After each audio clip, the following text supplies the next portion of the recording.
شروع اللہ کا نام لے کر جو بڑا مہربان نہایت رحم والا ہے۔ مسلمانوں، تم پر اللہ کے رستے میں لڑنا فرض کر دیا گیا ہے، اور وہ تمہیں ناگوار تو ہوگا، مگر عجب نہیں کہ ایک چیز تم کو بری لگے اور وہ تمہارے حق میں بھلی ہو، اور عجب نہیں کہ ایک چیز تم کو بھلی لگے اور وہ تمہارے لیے مضر ہو،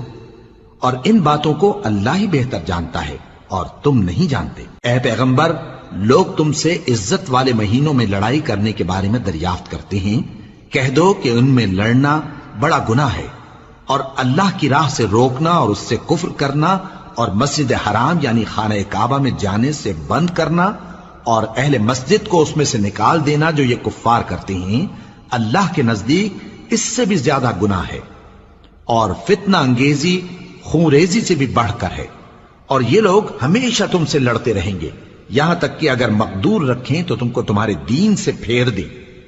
اور جو کوئی تم میں سے اپنے دین سے پھر کر کافر ہو جائے گا اور کافر ہی مرے گا تو ایسے لوگوں کے اعمال دنیا اور آخرت دونوں میں برباد ہو جائیں گے، اور یہی لوگ دوزخ میں جانے والے ہیں جس میں ہمیشہ رہیں گے۔ جو لوگ ایمان لائے اور اللہ کے لیے وطن چھوڑ گئے اور کفار سے جنگ کرتے رہے، وہی اللہ کی رحمت کے امیدوار ہیں، اور اللہ بخشنے والا ہے، رحمت کرنے والا ہے۔ اے پیغمبر، لوگ تم سے شراب اور جوئے کا حکم دریافت کرتے ہیں، کہہ دو کہ ان میں گناہ بڑے ہیں اور لوگوں کے لیے کچھ فائدے بھی ہیں، مگر ان کے گناہ فائدوں سے کہیں زیادہ ہیں، اور یہ بھی تم سے پوچھتے ہیں کہ اللہ کی راہ میں کون سا مال خرچ کریں، کہہ دو کہ جو ضرورت سے زیادہ ہو۔ اس طرح اللہ تمہارے لیے اپنے احکام کھول کھول کر بیان فرماتا ہے تاکہ تم سوچو، یعنی دنیا اور آخرت کی باتوں میں غور کرو۔ اور تم سے یتیموں کے بارے میں بھی دریافت کرتے ہیں، کہہ دو کہ ان کی حالت کی اصلاح بہت اچھا کام ہے، اور اگر تم ان سے مل جل کر رہنا یعنی خرچ اکٹھا رکھنا چاہو تو وہ تمہارے بھائی ہیں، اور اللہ خوب جانتا ہے کہ خرابی کرنے والا کون ہے اور اصلاح کرنے والا کون۔ اور اگر اللہ چاہتا تو تم کو تکلیف میں ڈال دیتا، بے شک اللہ غالب ہے، حکمت والا ہے۔ اور مومنوں، مشرک عورتوں سے جب تک وہ ایمان نہ لائیں نکاح نہ کرنا، کیونکہ مشرک عورت خواہ تم کو کیسی ہی بھلی لگے اس سے مومن لونڈی بہتر ہے، اور اسی طرح مشرک مرد جب تک ایمان نہ لائیں مومن عورتوں کو ان کی زوجیت میں نہ دینا،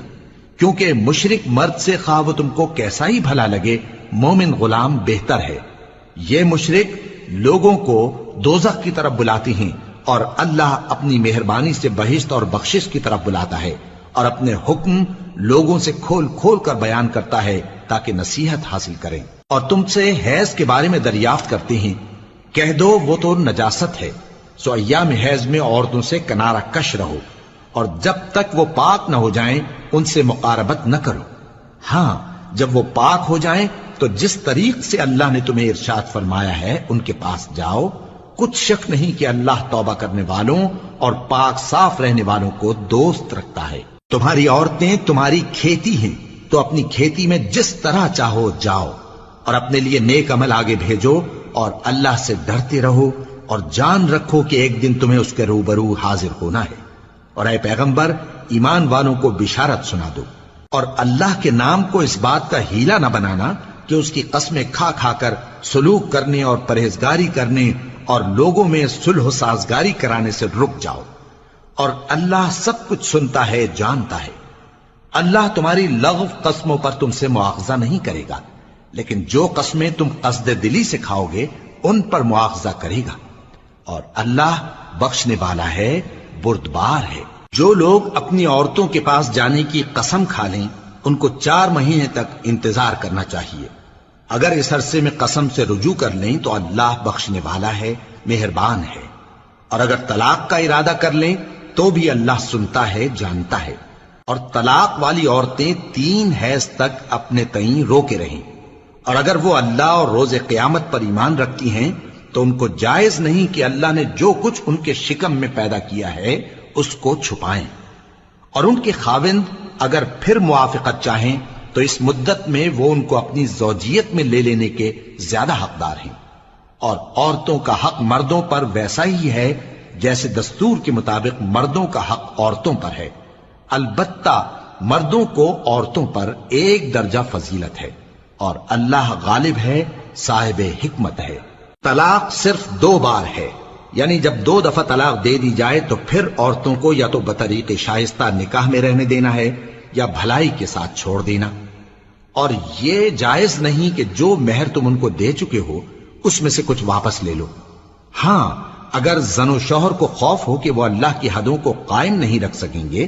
تو اگر عورت خاوند کے ہاتھ سے رہائی پانے کے بدلے میں کچھ دے ڈالے تو دونوں پر کچھ گناہ نہیں۔ یہ اللہ کی مقرر کی ہوئی حدیں ہیں، ان سے باہر نہ نکلنا، اور جو لوگ اللہ کی حدوں سے باہر نکل جائیں گے وہ گناہگار ہوں گے۔ پھر اگر شوہر 2 طلاقوں کے بعد تیسری طلاق عورت کو دے دے تو اس کے بعد جب تک عورت کسی دوسرے شخص سے نکاح نہ کر لے اس پہلے شوہر پر حلال نہ ہوگی۔ ہاں، اگر دوسرا خاوند بھی طلاق دے دے اور عورت اور پہلا خاوند پھر ایک دوسرے کی طرف رجوع کر لیں تو ان پر کچھ گناہ نہیں، بشرطے کہ دونوں یقین کریں کہ اللہ کی حدوں کو قائم رکھ سکیں گے،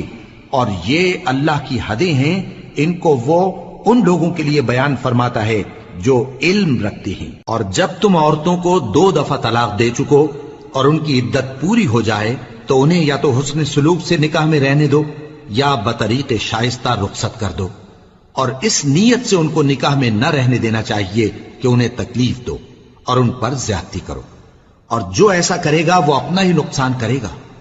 اور اللہ کے احکام کو ہنسی اور کھیل نہ بناؤ،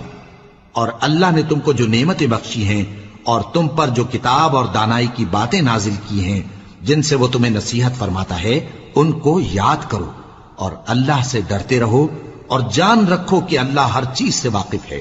اور جب تم عورتوں کو طلاق دے چکو اور ان کی عدت پوری ہو جائے تو ان کو اپنے شوہروں کے ساتھ جب وہ آپس میں جائز طور پر راضی ہو جائیں نکاح کرنے سے مت روکو۔ اس حکم سے اس شخص کو نصیحت کی جاتی ہے جو تم میں اللہ اور روز آخر پر یقین رکھتا ہے، یہ تمہارے لیے نہایت خوب اور بہت پاکیزگی کی بات ہے، اور اللہ جانتا ہے اور تم نہیں جانتے۔ اور مائیں اپنے بچوں کو پورے 2 سال دودھ پلائیں، یہ حکم اس شخص کے لیے ہے جو پوری مدت تک دودھ پلوانا چاہے، اور دودھ پلانے والی ماؤں کا کھانا اور کپڑا دستور کے مطابق باپ کے ذمے ہوگا۔ کسی شخص کو اس کی طاقت سے زیادہ تکلیف نہیں دی جاتی، تو یاد رکھو کہ نہ تو ماں کو اس کے بچے کے سبب نقصان پہنچایا جائے اور نہ باپ کو اس کی اولاد کی وجہ سے نقصان پہنچایا جائے، اور اسی طرح نان و نفقہ بچے کے وارث کے ذمے ہے۔ اور اگر دونوں یعنی ماں باپ آپس کی رضامندی اور صلاح سے بچے کا دودھ چھڑانا چاہیں تو ان پر کچھ گناہ نہیں، اور اگر تم اپنی اولاد کو دودھ پلوانا چاہو تو تم پر کچھ گناہ نہیں، بشرطے کہ تم دودھ پلانے والیوں کو دستور کے مطابق ان کا حق جو تم نے دینا کیا تھا دے دو،